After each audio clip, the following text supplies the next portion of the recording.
সংযুক্তের প্রসঙ্গে আমি মাহমুদুল হাসান আছি আপনাদের সঙ্গে। আজকে আমি বাংলাদেশের রাজনৈতিক বহুল আলোচিত বিষয় গণপরিষদ নির্বাচন নিয়ে কথা বলব।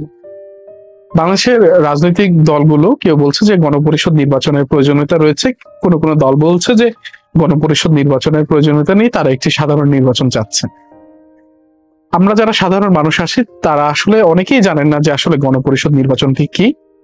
আসুন আমরা জানি যে আসলে গণপরিষদ নির্বাচন কাকে বলেন এবং গণপরিষদ নির্বাচন কি। গণপরিষদ নির্বাচন হলো একটি বিশেষ ধরনের নির্বাচন যেখানে জনগণ তাদের প্রতিনিধি নির্বাচিত করেন দেশের সংবিধান পরিবর্তন কিংবা প্রণয়নের জন্য। সাধারণত নতুন রাষ্ট্র গঠন কিংবা বড় ধরনের রাজনৈতিক পরিবর্তনের পরে গণপরিষদ নির্বাচনটি অনুষ্ঠিত হয়ে থাকে। অনেকের প্রশ্ন থাকতে পারে যে আসলে গণপরিষদ নির্বাচনে যারা নির্বাচিত হবেন তারা আসলে কিভাবে হবেন।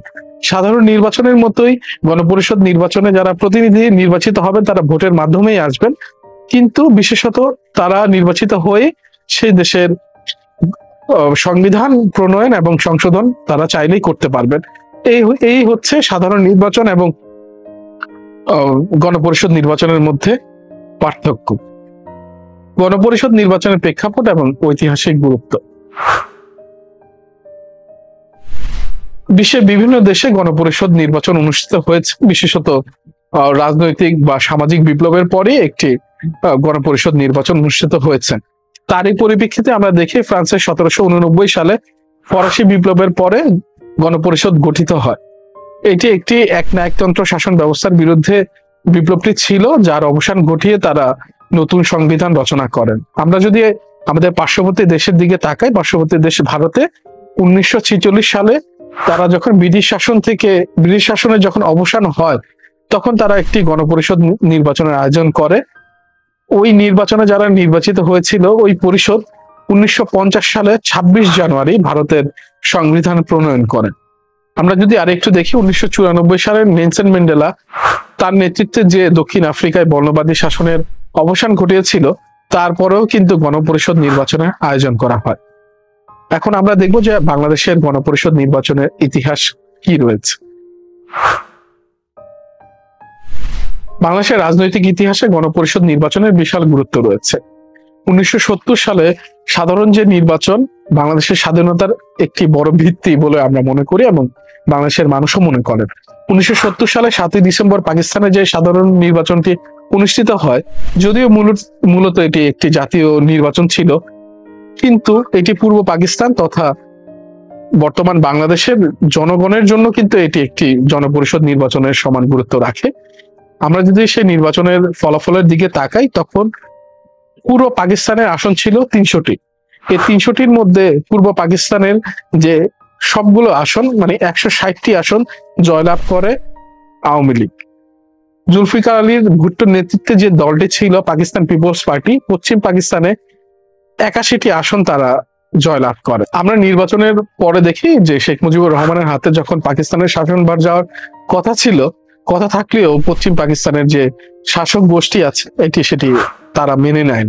বাংলাদেশের ইতিহাসে যদি বাংলাদেশের স্বাধীনতার পরে আমরা তাকাই, 1972 সালের 10 এপ্রিল বাংলাদেশে গণপরিষদ নির্বাচন অনুষ্ঠিত হয়। 1972 সালের 4 নভেম্বর বাংলাদেশের সংবিধান নতুন করে গৃহীত হয় এবং 16 ডিসেম্বর তা কার্যকর করা হয়। এই সংবিধানই বাংলাদেশের প্রথম সংবিধান।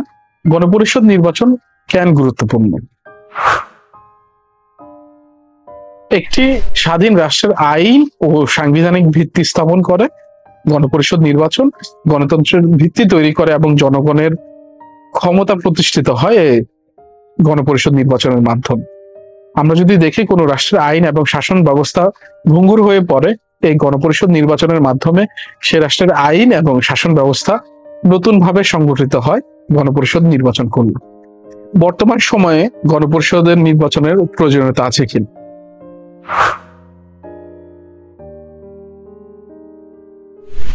বর্তমানে বিশ্বের অনেক দেশ গণপরিষদ নির্বাচন করেন না, তারা সংবিধান পরিবর্তন সাধারণ নির্বাচনের মাধ্যমেই করেন। বরং দেশে যদি কোনো ধরনের বড় ধরনের রাজনৈতিক সংকট কিংবা পরিবর্তনের মুখে পড়ে তখন বিশ্বের অনেক দেশ গণপরিষদ নির্বাচনের করেন এবং সেটি গুরুত্ব দেন। এছাড়া বিশ্বের যে কোনো দেশ তারা বর্তমানে সাধারণ নির্বাচনের উপরেই আস্থা রাখে। বাংলাদেশের বর্তমানে যে পরিস্থিতি রয়েছে, বাংলাদেশের কিছু রাজনৈতিক দল বলছেন যে গণপরিষদ নির্বাচনের প্রয়োজনীয়তা রয়েছে, কিছু রাজনৈতিক দল বলছেন যে আসলে গণপরিষদের নির্বাচনের প্রয়োজনীয়তা নেই। এই বিষয়ে আপনার মতামত কি, এবং বাংলাদেশে আসলেই কি গণপরিষদ নির্বাচনের প্রয়োজন আছে কিনা এবং সেই পরিবেশ তৈরি হয়েছে কিনা তা আমাদের কমেন্টের মাধ্যমে আপনাদের মতামত জানাবেন। আজকে প্রসঙ্গে এতটুকুই। আপনারা ভালো থাকবেন, সুস্থ থাকবেন, সংযুক্ত থাকবেন। ধন্যবাদ।